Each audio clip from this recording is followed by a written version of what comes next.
Throughout history, certain behaviors have been considered taboo in all societies. These behaviors that have been universally discouraged include murder, rape, treason, and kidnapping. Even the earliest, simplest societies devised ways to sanction people when they violated basic rules. These sanctions were imposed to accomplish two goals.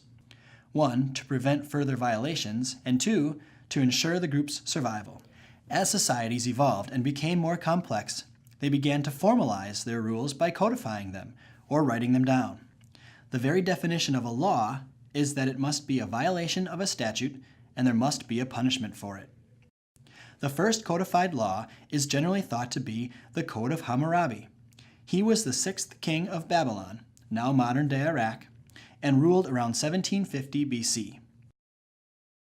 You can Google Code of Hammurabi and can find the modern translation of the code.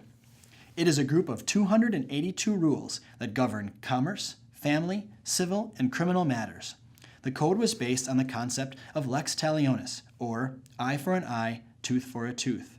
As you read through Hammurabi's Code of Laws, you will notice that a majority of punishments that were prescribed are retaliatory.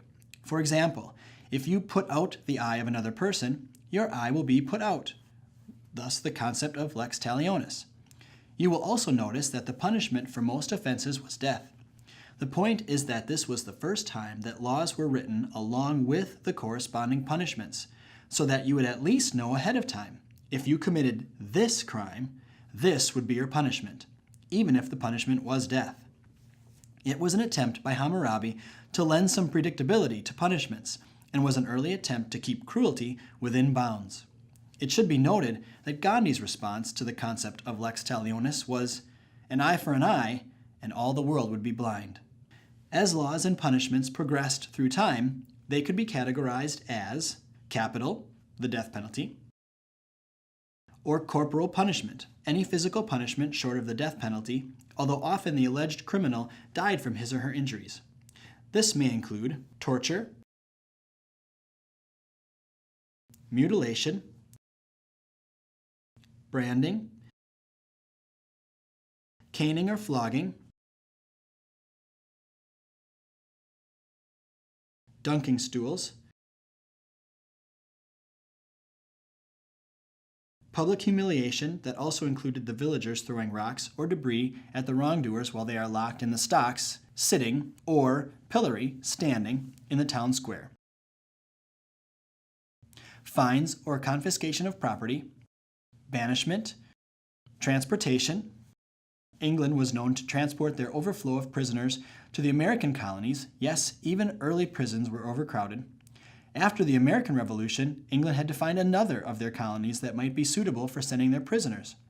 Prisoners were then sent to Australia, where those who survived the trip were forced to build their own prison in a new, desolate land.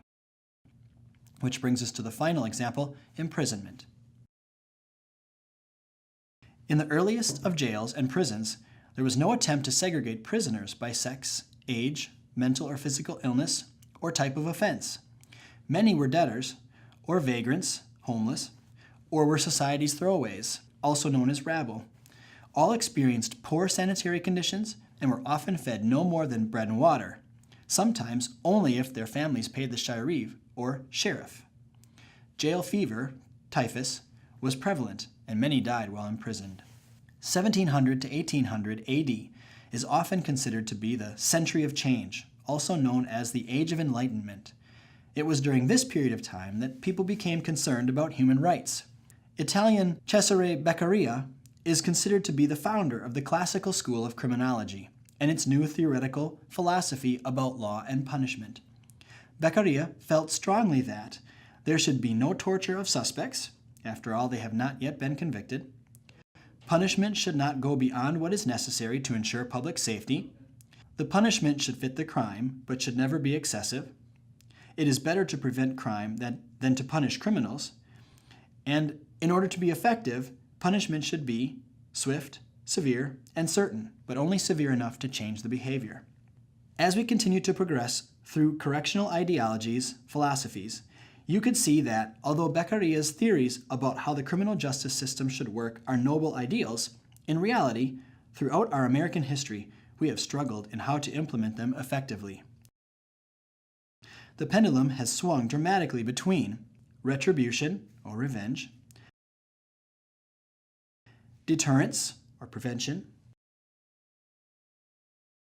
incapacitation, lock them up and throw away the key,